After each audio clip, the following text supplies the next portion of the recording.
Là, frère et sœurs, que Dieu soit béni. Je suis encore content d'être avec vous ce matin, je suis heureux dans mon cœur. Et puis ce matin, j'aimerais vous lire un passage dans la parole de Dieu, ça se trouve dans le livre de Luc, au chapitre 22 et au verset 31. Et puis je l'ai prêché il y a quelques jours en arrière, et puis le Seigneur me l'a remis sur mon cœur, et puis j'aimerais vous en dire quelques mots. Et puis on connaît ce passage-là. Il est marqué ça.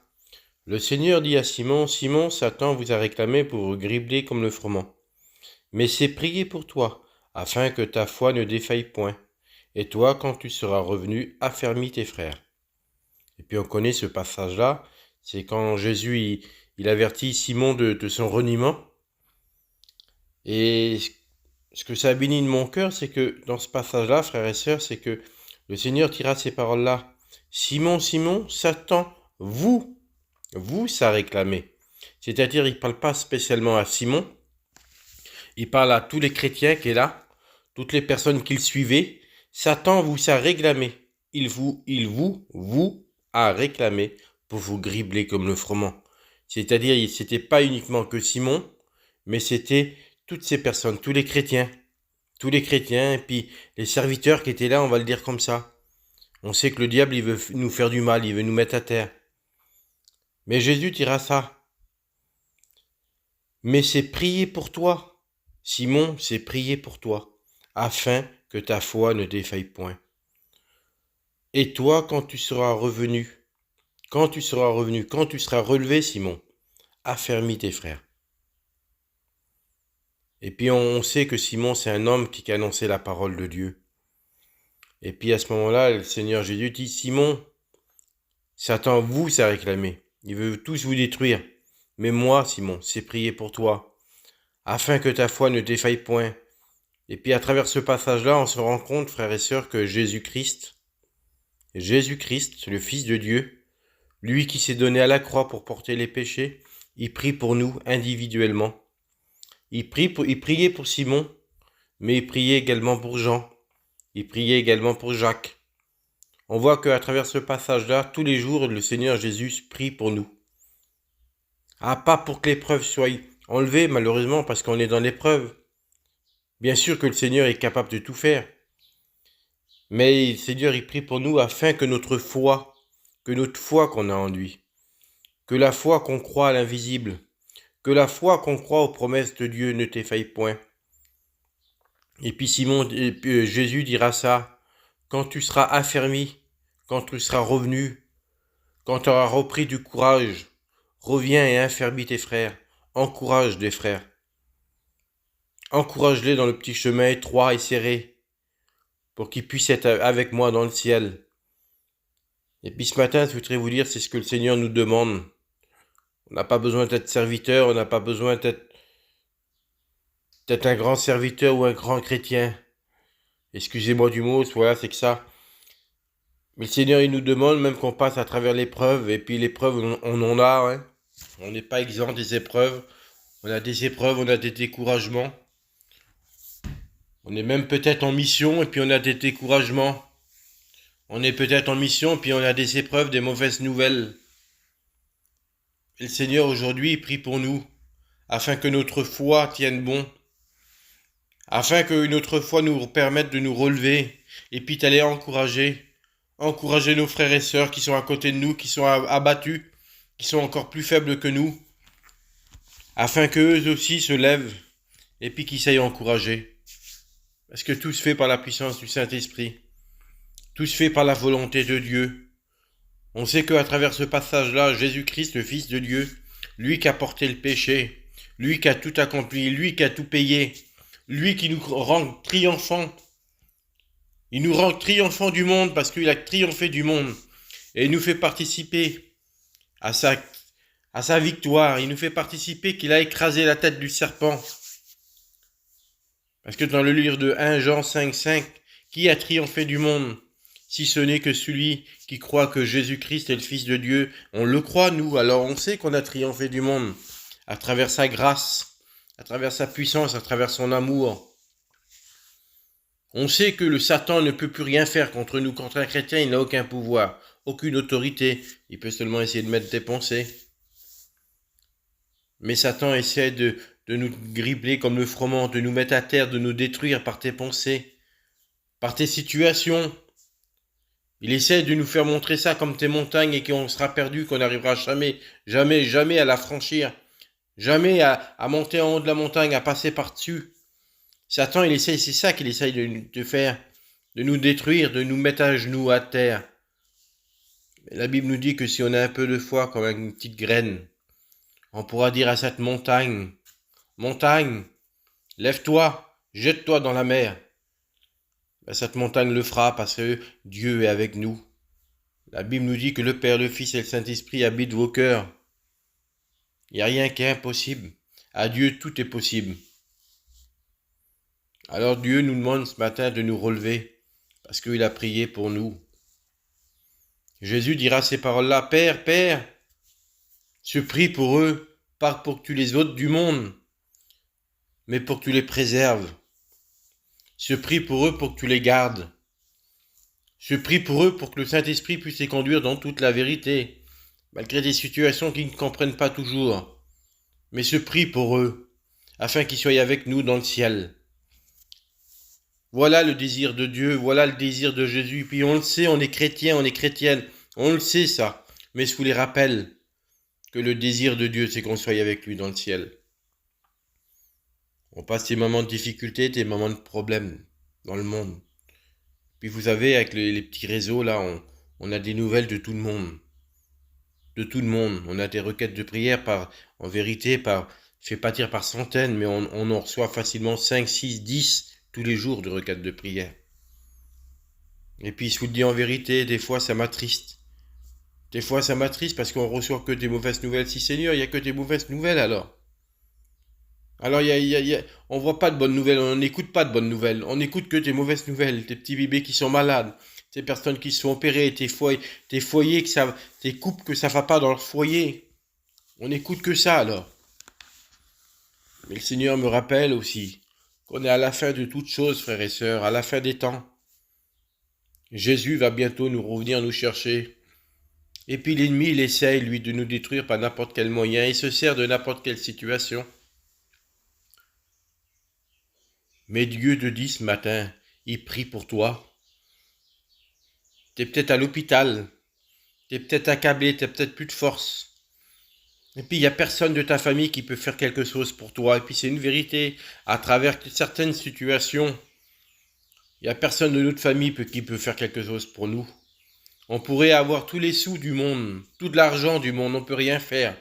Mais le seul qui peut faire quelque chose s'appelle Jésus. Parce que lui, il sait ce que tu ressens.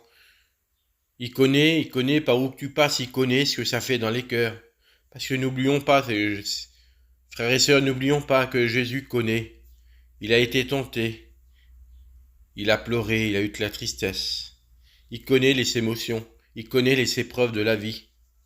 Vous avez pendant 3 ans et demi que Jésus a marché sur cette terre, qu'il a apporté la parole de son Père.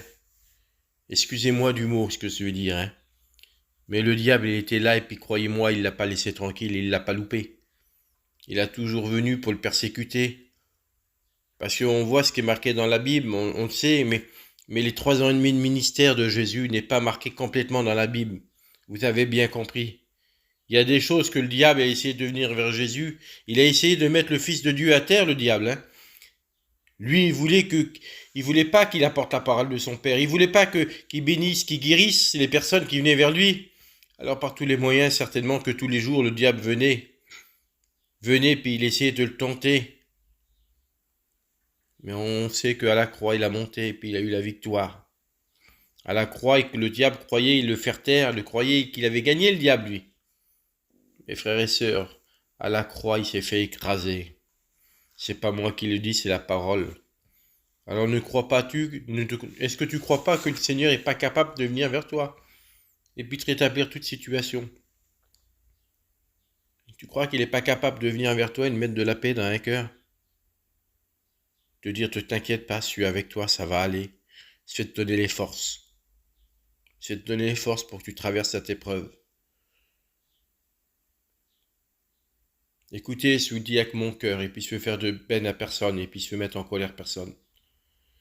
Des fois, on passe dans la situation par la maladie, par tes épreuves, par tes séparations. Et puis, bien sûr, qu'on crie au Seigneur, au Seigneur. Seigneur, guéris, bénis, délivre, sauve. On crie au Seigneur. Mais en premier, ça serait peut-être bon de dire, Seigneur, viens consoler mon cœur. Viens consoler mon cœur. Tu vois que mes pensées, Seigneur, sont troublées. Je ne sais plus où j'en suis à travers cette épreuve. Seigneur, viens consoler mon cœur. Et quand ton cœur est consolé, tu pourras prier. Frères et sœurs, ce sur mon cœur se le dit. Des fois, on passe par des maladies. Et puis qu'on n'a plus de force, on croit qu'on ne sera pas capable de surmonter cette épreuve. C'est ce qui m'est arrivé. Il y a mon fils qui est malade. Et puis le jour qu'on a su qu'il était malade, frères et sœurs, je vous le dis en vérité, on ne croyait pas surmonter cette épreuve. Mais Dieu nous a donné la force. Écoutez, Dieu n'a pas guéri mon petit. Dieu nous a donné la force tous les jours de vivre avec cette maladie. Dieu m'a mis la paix dans nos cœurs. Quand c'est su que mon petit était malade, c'était pas serviteur de Dieu.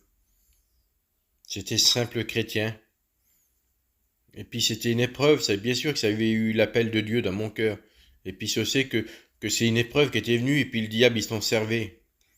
Je vous cache pas que mes pensées sont troublées. Hein. Je vous cache pas que des fois je partais puis que je pleurais et je comprenais pas.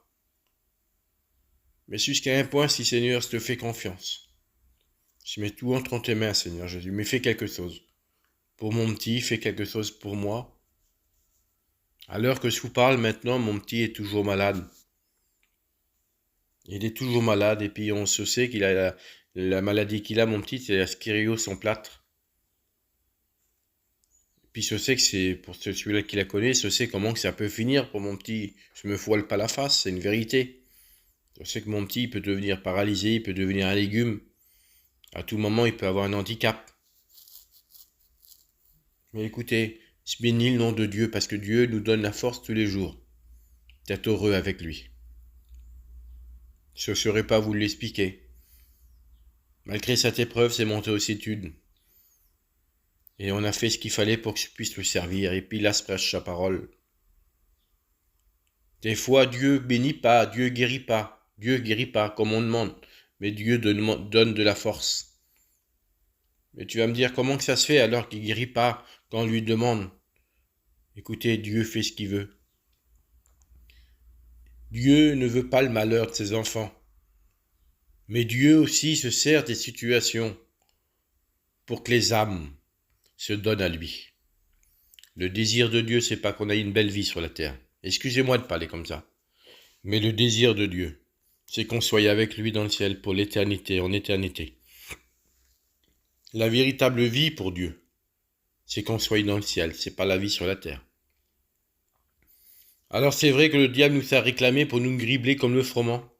Mais je voudrais te rappeler que le Christ prie, comme il a prié pour moi, il a prié pour mon foyer, il a prié pour mon petit. Jésus-Christ prie pour nous tous les jours, pour qu'on puisse marcher. Un pas, un pas, un pas, et un jour on sera dans le ciel avec lui. La fin de toute chose est proche. Je vous le dis en vérité, la Bible nous dit que Jésus s'est manifesté dans les derniers temps. Dans les derniers temps, Jésus s'est manifesté. Mais un jour, il viendra nous chercher et puis il vous donne ma pensée à moi. Il vous donne ma pensée à moi. Ce jour-là, il est à la porte. Il est bientôt là. Il est bientôt là, frères et sœurs. On ne sait pas l'heure, on ne sait pas le jour, on ne sait pas quand. Mais ma pensée à moi, mes sentiments, ça veut dire que Jésus, pour moi, il peut revenir d'un moment à l'autre. Il est à la porte, frères et sœurs. Alors même qu'on a des épreuves, que c'est dur, dur, dur, faisons confiance à Dieu, il n'y a que lui qui peut faire quelque chose. Et on doit se relever, on doit affermir nos frères qui sont faibles aussi dans la foi. Nos frères et sœurs qui passent par des épreuves, qui sont les pensées troublées, qui savent plus quoi penser.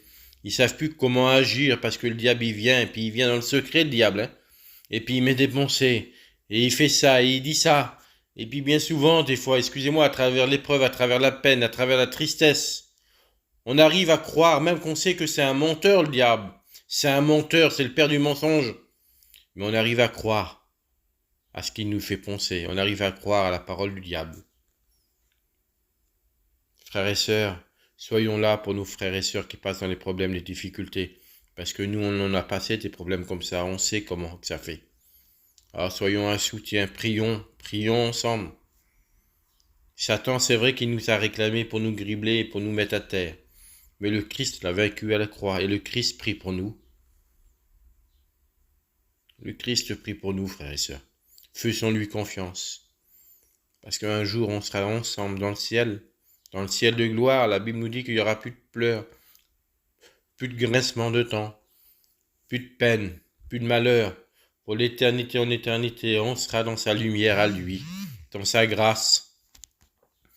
Que son nom soit béni, que son nom soit glorifié. J'aimerais prier le Seigneur sur ces quelques mots. Excusez-moi si je vous ai fait du mal peut-être à travers mes mots, mais c'est ce que ça avait sur mon cœur et puis je veux pas mettre une barrière à la parole. Seigneur, je veux bénir ton nom, te rendre grâce, de dire merci. Merci pour ta présence. Merci parce que tu nous conduis dans toute la vérité, parce que tu es tous les jours avec nous, parce qu'on peut te prier. Seigneur, tu pries pour nous. C'est vrai que l'ennemi de nos âmes, Seigneur, essaie de nous mettre à terre. Essaie de nous écraser, essaie de mettre des pensées à travers des problèmes, des difficultés. Seigneur, mais toi, tu es là tous les jours avec nous. Et puis on est une armée, on prie ensemble. Je prie pour mes frères et sœurs, et eux ils prient pour moi. Seigneur, malgré qu'on a des difficultés, Seigneur, on sait qu'on peut s'appuyer sur toi, parce que tu es le roc, tu es le rocher de nos vies, Seigneur Jésus. Je veux bénir ton nom, te glorifier, te dire merci. Merci pour tout ce que tu fais, Fils de Dieu. À toi soit la gloire, mon Père. Amen. Amen.